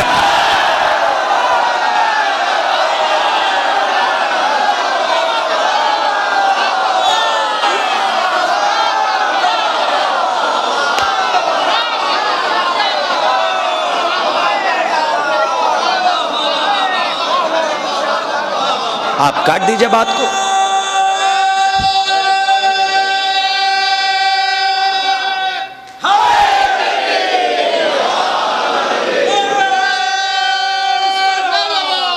اللہم صلی اللہ۔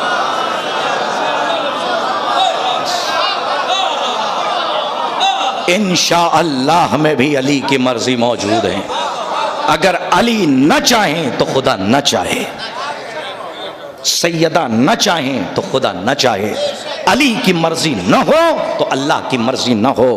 یہ وہی چاہتے ہیں کہ جو وہ چاہتا ہے، اور وہ وہی چاہتا ہے کہ جو یہ چاہتے ہیں، کیونکہ وہ جو 14 آئے ہیں اس کی ذات کے مظہر نہیں ہیں، صفات کے مظہر۔ ہاں، ذات تو ہے، پوشیدہ ہے، جسے کوئی نہیں دیکھ سکتا، لیکن اس کے ذات کی معرفت ان کے صفات کے ظہور سے ہوتی ہے۔ جب کمال ظہور پذیر ہوتا ہے تو دیکھنے والا انہیں دیکھتا ہے، پہچانتا خدا کو ہے۔ صاحب غلطی وہیں پہ ہو گئی کہ جب لوگوں نے اپنا انٹینشن بدلا، اپنی فکر بدلی۔ علی اس لیے نہیں آئے تھے کہ خود کو دیکھو اور علی کو پہچانو، 14 اس لیے نہیں آئے کہ خود کو دیکھو اور انہیں پہچانو، اس لیے کہ جب تم خود کو دیکھ کر انہیں پہچانو گے تو پہلے اپنی اوقات دیکھو گے، تو تمہیں شک ہو جائے گا کہ جب ہم ایک وقت میں 40 جگہ نہیں جا سکتے تو پھر علی کیسے جا سکتے ہیں۔ علی اس لیے نہیں بھیجے گئے ہیں کہ خود کو دیکھو اور علی کو پہچانو، اس لیے بھیجے گئے ہیں علی کو دیکھو، خدا کو پہچانو۔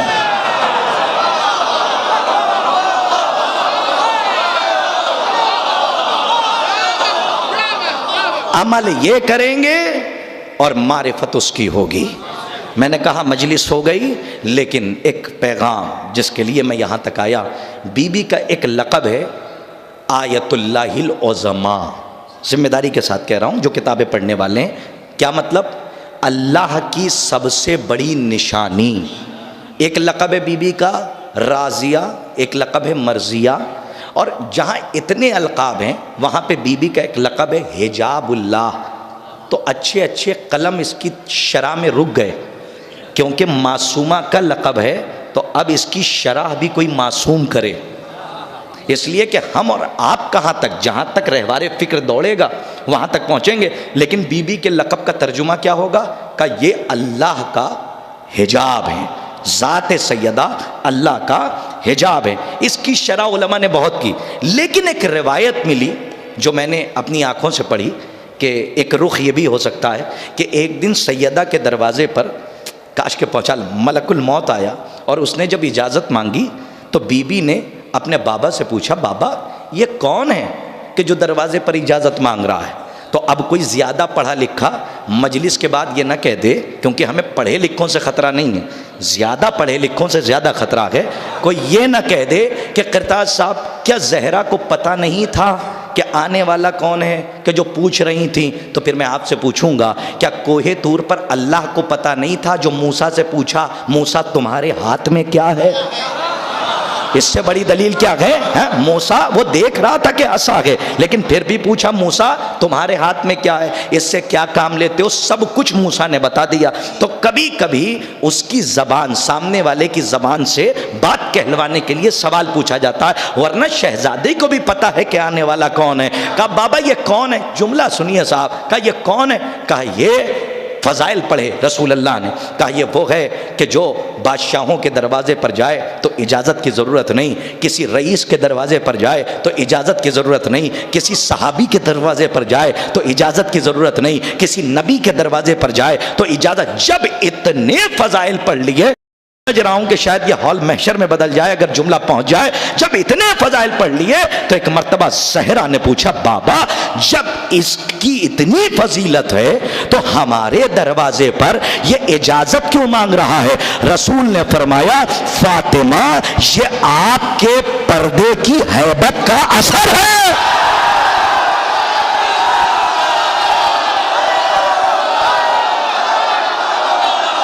سنیے ایک ظاہر بات ہے آپ کے حوالے کر رہا ہوں، میں حجاب اللہ تک آ گیا، کیا فرمایا؟ کہ یہ حکم پروردگار اسی لیے ہے کہ اس گھر میں حجاب اللہ رہتی ہے، تو موت تو موت، ملک الموت کی بھی حیثیت نہیں ہے کہ جب تک حجاب اللہ اجازت نہ دے دے تب تک اس گھر میں نہ داخل ہونا۔ اب کم سے کم ایک پیغام دینے کا حق ہے یا نہیں مجھے؟ بلا تشبیہ، صد بلا تشبیہ میں یہ پیغام دے رہا ہوں، وہاں مسئلہ حجاب اللہ کا تھا، اس لیے موت تو موت، ملک الموت کی ہمت نہیں ہوئی جب بغیر اجازت بیت سیدہ میں داخل ہو جائے۔ لیکن ہم بھی تو زہرا کے ماننے والے ہیں، تو اس واقعے سے اپنے یہاں کا ماحول یہ بنائیے کہ اپنے گھر میں پردے کی اتنی ہیبت طاری کر دیجئے کہ ہر عورا غورا سر اٹھا کر داخل نہ ہو جائے۔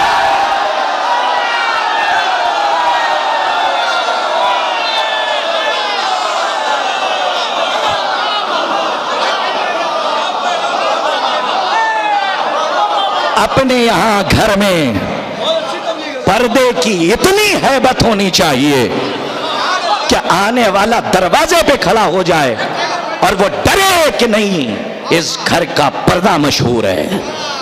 یہی وجہ ہے کہ آج ہمارے یہاں کچھ شرفاء ہیں اور ایسے گھرانے ہیں اور کچھ ایسی طبیعت کے شریف لوگ ہیں، جب کسی کے دروازے پر جاتے ہیں، پہلے تو بعد عشاء ہی نہیں جایا جاتا تھا، لیکن اب ماحول ایسا الگ ہوا اور زمانہ بدلا تو لوگ عشاء کیا رات میں 12 بجے 2 بجے بھی کسی کے گھر میں بیٹھے ہوئے ہیں، لیکن پہلے تہذیب یہ تھی کہ عشاء کے بعد کوئی کسی کے دروازے پر جب تک سخت ضرورت نہ ہو نہیں جاتا تھا۔ آج بھی کچھ ایسے شریف گھرانے اور شریف طبیعت کے لوگ ہیں کہ جب کسی کے گھر جاتے ہیں تو یوں ہی سر اٹھا کے داخل نہیں ہو جاتے، پتہ نہیں اندر کے رہنے والے کس حالت میں ہوں، اسی لیے دروازے پر جا کر ایک صدا بلند کرتے ہیں یا اللہ۔ ہمارے یہاں دیکھیں یہ تو فطری بات کہہ رہا ہوں تاکہ اندر والوں کو پتہ چل جائے کہ باہر کوئی آیا ہے، جب اجازت مل جائے تب اندر جائیے۔ تو اتنی ہیبت تو کم سے کم طاری ہونی چاہیے۔ عزیزان گرامی یہ دروازہ وہ دروازہ ہے کہ صرف در سیدہ نہیں ہے، یہ در توحید ہے۔ یہ در سیدہ نہیں ہے، یہ کیا ہے؟ یہ در توحید ہے۔ اب آئیے اگر بی بی کی مجلس ہو اور دشمنوں کا کلیجہ نہ چھلنی کیا جائے تو میں یہ سمجھتا ہوں کہ ایام عزائے فاطمیہ کا حق نہیں ادا ہوا، چاہے اشاروں میں ہی ہو۔ لیکن ایک بات کہہ رہا ہوں، کوئی مائی کا لال اسے کاٹ کے نہیں جا سکتا۔ عقلی دلیل دے رہا ہوں، آج جب بی بی کے قاتلوں پر لعنت کی بات آتی ہے، کچھ زیادہ پڑھے لکھوں کو زیادہ برا لگ جاتا ہے، وہ اس لعنت کو گالی اور سب و شتم سے تعبیر کرتے ہیں، لیکن انہیں پتہ ہونا چاہیے آل محمد کے دشمنوں پر لعنت عظیم عبادت کا نام ہے کہ جو اللہ چاہتا ہے کہ ہر لمحہ آل محمد کے دشمنوں سے بیزاری رہے۔ یاد رکھیے گا حدیث یہاں تک میں نے پڑھی ہے اور جو پڑھا ہے وہ پڑھ رہا ہوں، جو سنا ہے وہ نہیں پڑھ رہا ہوں، کتابوں میں موجود ہے۔ مخبر صادق نے فرمایا کہ اگر کوئی ہماری جدہ زہرا کے قاتلوں سے رائی کے دانے کے برابر بھی اپنے دل میں مروت لے کر محشر میں پہنچے گا تو 1,24,000 انبیاء مل کر شفاعت نہیں کرا سکتے۔ بڑی ذمہ داری کے ساتھ یہ بات کر رہا ہوں، اور سنیے، محبت نہیں ہے، صرف اور صرف نرم گوشہ ہے۔ کیا اجازت ہے کہ میں 5 منٹ کا آپ کا لے لوں؟ ایک صلوات مل جل کے پڑھ دیجیے آپ۔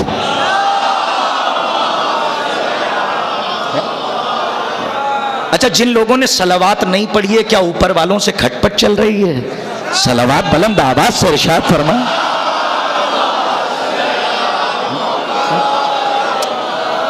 پتہ نہیں ہمارے یہاں یہ دبی کچلی باتیں کس بائی پاس سے چلی آتی ہیں۔ جیسے ہمارے یہاں ایک چیز بڑی مشہور ہو گئی، جب تک سراہی میں اور بکس میں دبے کچلے میلے کپڑے رکھے ہوئے انسان پہن کے مسجد نہ جائے، تب تک لوگ اسے متقی ہی نہیں سمجھتے۔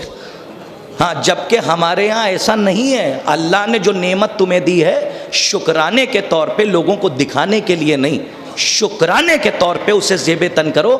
یہ پتہ نہیں کہاں سے ہمارے یہاں بات آ گئی، ورنہ اللہ نے تو قرآن میں کھلے لفظوں میں کہا، کیا فرمایا؟ یا بنی آدم خذوا زینتکم عند کل مسجد، اے بنی آدم جب مسجد جاؤ تو زینت کر کے جاؤ۔ تو اللہ کو زینت پسند ہے لیکن دکھاوا نہیں پسند ہے۔ جو کام کیجئے قربتاً الی اللہ کیجئے، تو وہ ہر قدم پر اللہ عبادت میں شمار کرتا ہے۔ اب پتہ نہیں، اسی کے ساتھ ساتھ انصر بھائی ایک چیز ہمارے یہاں بہت وائرل ہوئی، میں اس کا جواب یہاں سے دے رہا ہوں، اور میں سمجھتا ہوں کہ انشاءاللہ مجلس ایک طرف ہوگی، میرے سوال میں ہی نقطہ ہوگا اور مجلس کی معراج ہوگی۔ اگر پہنچ گیا مجلس تمام ہے۔ ایک چیز بہت مشہور ہوئی کہ آج کل کچھ لوگوں نے اپنے یہاں یہ بھی پڑھنا شروع کیا، ہمارا ذات سے اختلاف نہیں ہے، بات سے اختلاف ہے۔ ہمارا ذات سے اختلاف نہیں ہے، نظریات سے اختلاف ہے۔ کچھ لوگوں نے اس حدیث کا غلط مطلب نکالا کہ بی بی اپنے پڑوسیوں کے لیے دعا کرتی تھی۔ تو جب یہ حدیث موجود ہے تو اس میں کسی نے یہ پڑھ دیا، اور کسی نے کیا، 2-4 لوگوں نے پڑھ دیا کہ جب پڑوسیوں کے لیے دعا کرتی تھی تو پڑوس میں صرف چاہنے والے نہیں رہتے تھے، بلکہ پڑوس میں بی بی کے دشمن بھی موجود تھے۔ سمجھ گئے میں کدھر اشارہ کر رہا ہوں؟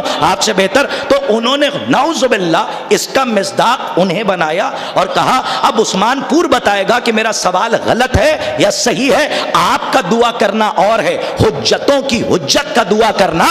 توجہ، پورے مجمع کی توجہ چاہ رہا ہوں، انشاءاللہ پوری مجلس ایک طرف، اور شاید کہ میرا سوال اپنی جگہ پہ سوال رہے، اور سال بھر کا، پوری زندگی کا ایک سوال رہے جس میں جواب پوشیدہ ہو۔ لوگوں نے منبر سے آج کل پڑھنا شروع کر دیا کہ بی بی زہرا اپنے دشمن، اپنے قاتلوں کے لیے بھی دعا کرتی تھی۔ تو بس میرا سوال انصر بھائی یہ ہے کہ جو یہ کہہ رہا ہے کہ فاطمہ اپنے دشمنوں کے لیے بھی دعا کرتی تھی، وہ مجھے اتنا بتا دے کہ جو زہرا نے دعا کی تھی وہ اللہ نے قبول کی یا رد کر دی؟ نہیں، میرا جملہ پہنچا نہیں جہاں تک میں، جو زہرا نے دعا کی وہ قبول کی یا رد کر دی؟ اگر کہہ دیا آپ نے کہ قبول کی تو پھر یہ جہنم سے بچ جائیں گے، اور اگر کہہ دیا کہ نعوذ باللہ اللہ نے رد کر دی تو پھر آپ سمجھ لیجئے کہ آپ نے ذات سیدہ پر شک کر لیا۔ تو میرا سوال یہ ہے کہ وہ دعا قبول ہوئی یا رد ہوئی؟ عزیزان گرامی، یہ غلط بات ہے۔ بی بی نے کبھی اپنے قاتلوں کے لیے دعا نہیں کی ہے، اس لیے کہ اگر بی بی دعا کر دے، ارے جو بی بی لوگ معافی مانگنے آئے سلام کا جواب نہ دے، میں کہاں ہے میرا مجمع، میں کچھ کہنا چاہ رہا ہوں۔ ہاں، جب دعا مانگنے، معافی مانگنے آئے تو بی بی سلام کا جواب نہ دیں، اپنا رخ پھیر لیں، کیا تصور کیا جا سکتا ہے کہ اس بی بی نے اپنے قاتلوں کے لیے دعا کی ہو؟ لیکن عزیزان گرامی یاد رکھیے گا کہ ہر معاملے میں کمپرومائز کیجئے گا، لیکن اہل بیت کے معاملے میں زندہ ہوں تو نصیحت، مر جاؤں تو وصیت۔ نوجوان یاد رکھیں، میرا پیغام نوجوانوں کے لیے ہے کہ ہمیشہ جیسے نماز کو واجب سمجھتے ہو، ویسے ہی آل محمد کے دشمنوں سے بیزاری کو بھی واجب سمجھو۔ جیسے علی کی ولایت واجب نہیں ہے، واجب کے ساتھ ساتھ لازم ہے۔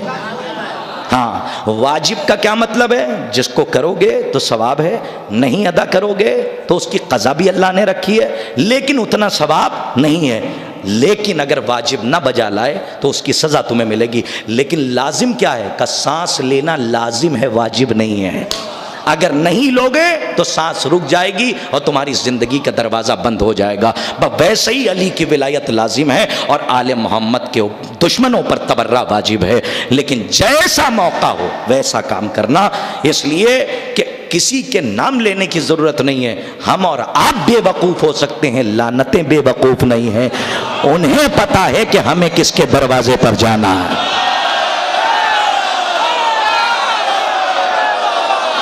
ہاں، لعنتوں کو پتا ہے کہ ہمیں کس کے دروازے پر جانا ہے۔ ہم بھٹک سکتے ہیں، جانا ادھر ہو اور چلے جائیں ان کے گھر پہ، لیکن لعنت جب آسمان سے نازل ہوئی تو پھر آل محمد کے دشمنوں کے گھر پہنچتی ہے۔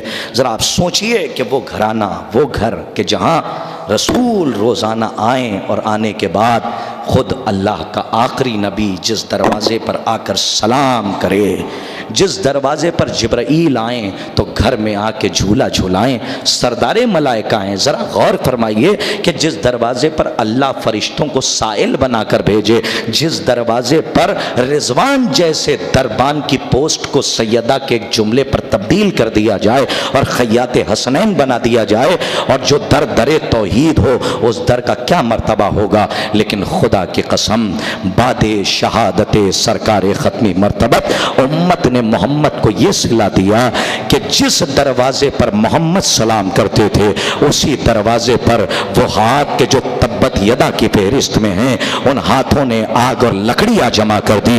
عزیزوں، مجھے شہادت نہیں پڑھنی ہے، لیکن آپ کا گریہ میں نے دیکھا ہے کہ آپ کو شہزادی نے یہ تحفہ دیا ہے کہ آپ بی بی کے مصائب پہ گریہ بہت کرتے ہیں، لیکن شاید یہ جملہ اگر دل پہ نقش ہو گیا تو شاید گھر جاتے جاتے روئیے گا۔ عزیزوں، جب در سیدہ پر لوگ آئے آگ اور لکڑیاں لے کر، تو ملتا ہے تاریخ میں کہ شہزادی نے آ کے کہا کہ اس گھر کو آگ لگاؤ گے کہ جہاں پہ محمد کے چھوٹے چھوٹے نواسے رہتے ہیں۔ تو اس روایت کو پڑھنے کے بعد ایک آیت اللہ سے، ایک عالم دین سے ایک شاگرد نے سوال کیا، آقا یہ بتائیے کہ جب بیت الشرف میں علی موجود تھے، اگر سمجھ گئے تو بہت روگے اور ماتم کرو گے، جب علی بیت الشرف میں موجود تھے تو دروازے پر بنت رسول کیوں آئی؟ پر اتنا سنا عالم دین زارو قطار رونے لگے اور کہا کہ فاطمہ اس لیے دروازے پر آئی کہ شاید آنے والے محمد کی بیٹی کی آواز پر ترس کھا جائیں، اور جتنے آئے ہیں یہ پلٹ کے اپنے گھر چلے جائیں۔ ہائے سیدہ کی مظلومی، بی بی زہرا کہتی رہی کہ اس گھر کو آگ لگاؤ گے جہاں حسنین شریفین رہتے ہیں، لیکن ملائین نے، آنے والوں نے شہزادی کی بات نہ سنی، اور یہاں تک روایت ملتی ہے کہ اندر سے باہر سے بد کلامی ہوئی کہ علی کو گھر سے باہر نکالو ورنہ ہم اس گھر کو آگ لگا دیں گے۔ ایک بات کا اور انکشاف کرنا چاہتا ہوں کہ یہ ملعون جو دروازے پر آئے تھے، خدا لعنت کرے، یہ مطالبہ فدق کی وجہ سے نہیں آئے تھے، مطالبہ بیعت کا مسئلہ تھا، علی سے بیعت طلب کرنے کے لیے آئے تھے، لیکن علی نے بیعت سے انکار کر دیا تو انہوں نے علی کے گلے میں رسی ڈالی ہے۔ ارباب عذاب، بعد میں وہ روایت کا فقرہ پڑھوں گا، لیکن اس سے پہلے جملہ میں نے پڑھا ہے اور شاید قبل میں نے روایت پڑھی ہے، عجیب فقرہ تاریخ میں ہے کہ جب جلتا ہوا دروازہ، یہ شہزادی فرما رہی ہے کہ جب جلتا ہوا دروازہ میرے پہلو پر گرایا گیا تو سیدہ نے فرمایا کہ در اور دیوار کے بیچ میرا وجود ایسا تھا، فَأَسَا رُوحَ، ایسا لگا کہ مجھے در اور دیوار کے درمیان نچوڑ دیا گیا۔ اجرکم علی الزہرا، اجرکم علی اللہ، آپ کی آوازیں بلند ہیں، کوئی غم نہ ملے سوائے غم مظلوم کربلا۔ ارباب اعضاء گھٹ گھٹ کے نہ روئیے گا، 2 مہینے 8 دن آپ حسین کا پرسہ سیدہ کو دیتے ہیں، لیکن آج آپ کو زہرا کا پرسہ زینب کو دینا ہے، ام کلثوم کے سامنے پیش کرنا ہے، اور غریب الوطن امام حسین کو ان کی غریب ماں کا پرسہ پیش کرنا ہے۔ روایت میں ماں بی بی نے فرمایا ایسا لگا کہ میرے وجود کو نچوڑ دیا گیا۔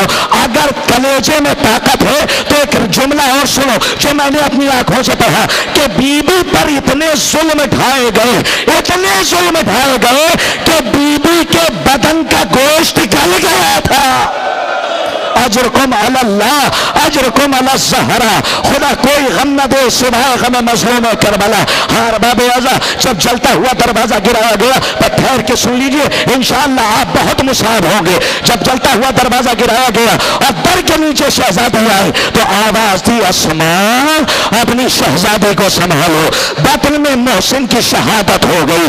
ارباب اعضا، جب یہ ملعون اندر گئے اور علی کے گلے میں انہوں نے رسی ڈالی تو کسی عالم دین سے ہم نے بڑی قیامت کی روایت سنی ہے، اور انشاءاللہ آپ گھر جا کے بھی روئیے گا اگر تصور کیجئے گا کہ جس ملعون نے علی کے گلے میں رسی ڈالی تھی، جب اس کو گرفتار کیا گیا اور پوچھا گیا یہ بتا جب تو نے علی کے گلے میں رسی ڈالی تو اس وقت محمد کی بیٹی کہاں تھی، اس وقت بنت مصطفیٰ کہاں تھی؟ تو وہ ملعون کہتا ہے کہ جب میں علی کے گلے میں رسی ڈال کے علی کو کھینچ رہا تھا، اس وقت محمد کی بیٹی نے علی کے کمر میں بندھے ہوئے پٹکے کو اپنے دونوں ہاتھوں سے بڑی زور سے پکڑ رکھا تھا۔ اللہ اکبر، جیسے جیسے میں علی کو کھینچ رہا تھا ویسے ویسے بنت رسول علی کے ساتھ چلی آ رہی تھی۔ علماء اس منظر کی تشبیہ کربلا کے ایک لاشے سے دیتے ہیں، اور علماء فرماتے ہیں کہ زہرا علی کے ساتھ ایسے کھینچی چلی جا رہی تھی جیسے کربلا میں حسین جب اکبر کا جنازہ لے کر خیمے میں جا رہے تھے تو اکبر کا پیر زمین پہ خط بنا۔ اجرکم علی الزہرا اجرکم علی اللہ۔ آپ کی آواز علم شہزادی، ان آوازوں پر رحمت کا نزول فرمائیے کہ جو آپ کے غم میں آوازیں بلند ہو رہی ہیں، مولا عباس آپ کو سلامت رکھیں، کٹے ہوئے بازوؤں کا صدقہ اور خیرات مولا عباس آپ کو عطا کریں۔ عزیزان گرامی، میں ایک روایت کا اور خاکہ سنیے اور میں یہ سلام کر رہا ہوں۔ روایت یہاں تک ہے، آپ ایک واقعہ پہلے سنیں کہ جیسے آپ کے عام مجلس ہو رہی ہے ویسے ہی ایران اور عراق میں بھی مجلس ہو رہی تھی۔ ہم نے یہ بھی واقعہ علماء سے سنا اور اکثر عزائے فاطمیہ میں پڑھا جاتا ہے۔ انہوں نے فرمایا کہ جب ایک عالم دین عراق میں مجلس پڑھ رہے تھے، جب انہوں نے مصائب فاطمہ زہرا پڑھے تو اس وقت اتنا گریہ ہوا کہ لوگ زار و قطار رو رہے تھے، لیکن مجلس ختم ہو گئی، سب اپنے اپنے گھر چلے گئے، لیکن ایک شخص تھا جو اسی فرش عزا پر بیٹھ کے گریہ کرتا رہا، روتا رہا۔ عالم دین آگے بڑھے، اسے گلے سے لگایا، پانی پلایا اور اس سے سوال کیا کہ یہ بتا کہ کون سا مصائب کا ایک ایسا ٹکڑا ہے جو تیرے دل پہ نقش ہو گیا جو تو اب تک گریہ کر رہا ہے؟ اس نے روتے ہوئے فرمایا، آغا میں نے ایک دن اللہ نے مجھے ایک بیٹی عطا کی ہے اور ایک دن میں نے غصے میں آ کر اپنی زوجہ کو تماچا مار دیا تھا، لیکن میری زوجہ نے مجھ سے شکایت نہیں کی، لیکن جب 2 دن گزر گئے تو میں نے اپنی زوجہ کو دیکھا اور مجھے رحم آیا۔ میری زوجہ گھر کے کاموں میں مصروف تھی، میں نے بلا کے پہلو میں بٹھایا اور ایک سوال کیا کہ یہ بتا میں نے جب تجھے تماچا مارا تو نے پلٹ کے شکایت نہ کی؟ اتنا اس نے سنا، میرے بازوؤں کو تھاما، اس حجرے میں لے گئی جہاں میری بیٹی لیٹی ہوئی تھی اور دروازہ بند کر کے بیٹی کی طرف دیکھ کے فرمایا، اے میرے والی وارث، جتنا مارنا چاہیے آپ اکیلے میں مار لیا کیجئے، میری بیٹی کے سامنے اجرکم علی الزہرا اجرکم علی اللہ۔ خدا کوئی غم نہ دے سوائے غم مظلوم کربلا، جتنا مارنا ہے اکیلے میں مار لیجیے، میری بیٹی کے سامنے مجھے نہ ماریے گا۔ جب سے اس منظر کو میری بیٹی نے دیکھا ہے تب سے میری بیٹی کا بخار نہیں اترا۔ وہ یہ کہہ کے رونے لگا، بلا تشبیہ صد بلا تشبیہ، کہاں میری بیٹی، کہاں میرا تماچا اور کہاں میری زوجہ؟ لیکن آپ ابھی پڑھ رہے تھے کہ جس وقت فاطمہ کے پہلو پر جلتا ہوا دروازہ گرایا گیا، جس وقت جلتا ہوا دروازہ گرایا گیا اور سیدہ کی پسلی توڑی گئی، اس وقت 2 بیٹیاں موجود تھی۔ میں یہ سوچ کے رو رہا ہوں اس منظر کو زینب نے کیسے دیکھا ہوگا، ام کلثوم نے کیسے برداشت۔